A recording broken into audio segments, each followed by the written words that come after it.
So in a sea of distractions, staying hyper-focused can seem impossible. But with the right strategies, you can master your attention and boost your productivity. Hello everyone, I'm Jonathan Aquino. I help teach the next generation. So nowadays we have a very, very distracting world. And being hyper-focused nowadays is just like an important skill, or a skill that is so rare nowadays. But with the strategies I will teach you today, you will hopefully be able to get a higher level of focus compared to other people, because this world is very rough in terms of distractions. There are so many different things, so many different companies that want your attention, and you have to make sure you give it to the correct things, the things that matter to you the most. So I'm going to break it down into 3 different rules. So the first rule, super simple to understand. You want to make sure you only focus on one task at any given time. So do your best to not multitask. Try to focus on single tasking. So what this can be done whether time blocking mainly, or it can be done where you just have one specific goal in mind and just do it, or one task and just do it. If you try and multitask, what you'll find is you'll get distracted by multiple different things that need your 100% attention, and you can't give 100% attention to everything. It doesn't work like that. I remember there was an example given where I believe it takes you 15 minutes to be able to go from one task 100% to the next task 100% and go back to that first task. It just doesn't work like that. You won't be giving your best effort, if that makes sense, if you keep switching tasks. So if you have one task, do that one task. I'm recording right now. I'm not going to go ahead and try and find places to source books later on. Or I'm not going to try and start scripting another video right now. It doesn't work like that. It doesn't make sense to do that. So if you have one task, make sure you do just that one task. Because if you do others, you're just not going to be able to do your best effort. And you want to make sure you do your best effort.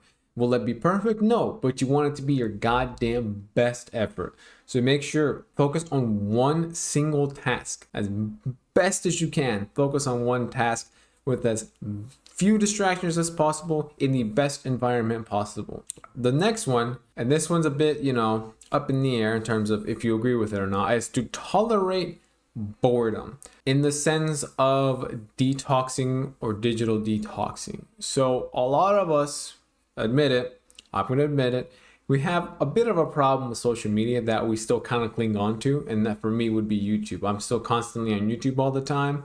You may be too much into Instagram, TikTok, Twitter, etc. We all have our different digital distractions that we love, and it's really hard to get rid of. But I definitely do urge you, just try to live a day without them and see how you do. I know I did this with way long, I'm talking eons ago. I'm talking when I was in high school.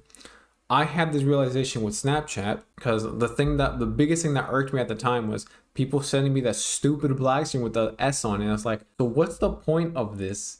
We're not talking. All we're doing is trying to boost a number. It's really damn stupid if you think about it. The number doesn't mean anything if all we're doing is sending an S or a picture of us and to keep a number up. Like, it's really stupid. And you can try all you want to try and convince me, but you really can't. It's really stupid. So I just got rid of it. And what did I notice? That I didn't need it. It was unnecessary in life. I just didn't need that anymore. And over time, I've cut out, I never use it, but I don't use TikTok. I don't use Twitter. I had Instagram and then I deleted it. I got it back, but I just don't use it. I just have it in the background. It's just there. I have an account. I post on it very infrequently. I'm very infrequently on it. I don't need it. It's not something I'm just constantly like, oh my God, what are people thinking about me? What do I post? Like, I'm there. If people want to speak to me there, sure, but I don't really use it for anything else. So I would try to, just for a day, limit your digital distractions. Whatever is your Achilles heel per se, whatever it is, whether it's video games, whether it's Instagram, social media, YouTube, just try and live without it for a day. See how it is. You'll realize you'll get bored and you're like, man, what would I rather do? Be bored still, or probably do the work I need to do, or do the thing I've always wanted to do? It's like, I happened to me a couple times when I did that a couple months ago. It was like, man, I'm bored as hell. I blocked off YouTube. I can't access it. Fuck it, I guess I'll do some work. I had to because it was either that or do nothing.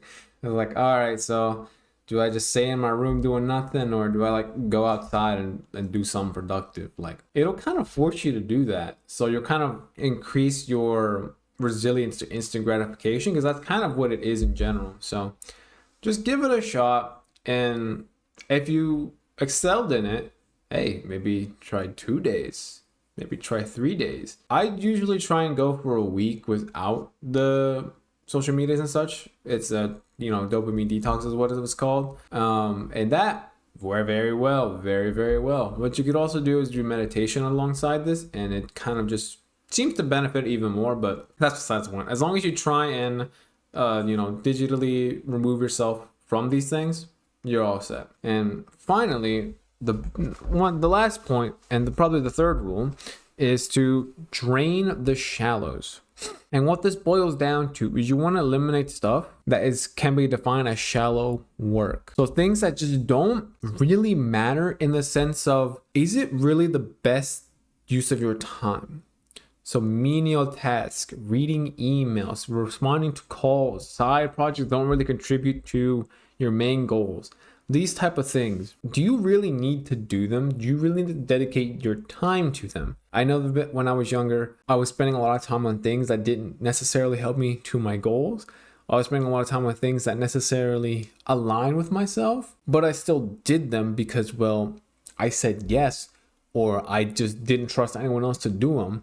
But what you need to know and understand is your time is precious, and you only have so much of it in the day.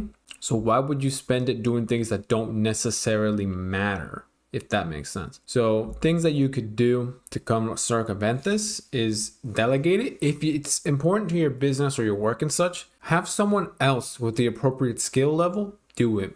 So if it's an easier task, give it to someone else who is on the same level as you but can still help. If it's higher level, give it to someone else who's higher level. Like, try and find ways to make sure that you don't do the work and you do things that actually will still benefit based on your skill level and how much you know. I know there are things on the book stuff that I have my business partner do, simply because that's not something I need to focus on, and that's not something I need to work on. He can do it. I've taught him how to do it, so I trust him to do it. We've had no issues with that. So I can focus on the things that I'm still learning. I'm still learning how to source online, because that is such a different like level of understanding compared to sourcing in person. In person, it's easy. You just click, you scan a barcode, and if it turns green, you get it. And if it turns red, you don't get it. Online, it's a lot harder. There's a lot of nuance, graphs, understanding. Like, that's a lot. So I'm in the process of learning that. So I'm putting all my time and effort into that.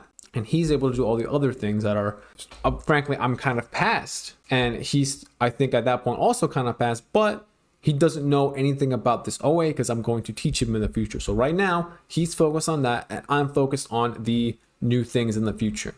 So that's kind of how delegation works. If you can't delegate, hear me out, try and automate. If you can find an AI that works with what you need for your things, great, use it. If you have the income, use it so you can get more. I have a repricer that automatically changes prices on the books that we sell. If I want to do that myself, that would take me a day, because we have like 1,700 books now at this point. You gotta do that yourself. I'd rather have the AI do it for me, so I don't spend my time doing that. And finally, if that doesn't work for you, you can't delegate it, you can't automate it, just get rid of it. If it's not helpful to you in any way and it's unnecessary, just get rid of it. It's pretty simple. It's simple things like this, all right? So in conclusion, to stay focused and to stay hyper-focused in this distracting world, focus on a task at a single time, tolerate boredom, and drain the shallows of all the meaningless tasks. If you need help to further understand these concepts and all other time management concepts, there's a link down below for my coaching package where you and I will work one-on-one together. I'll do whatever I can to make sure you get to an elite level of time management, just like myself, so that you feel the freedom and liberation of just being able to do whatever you want, whenever you want.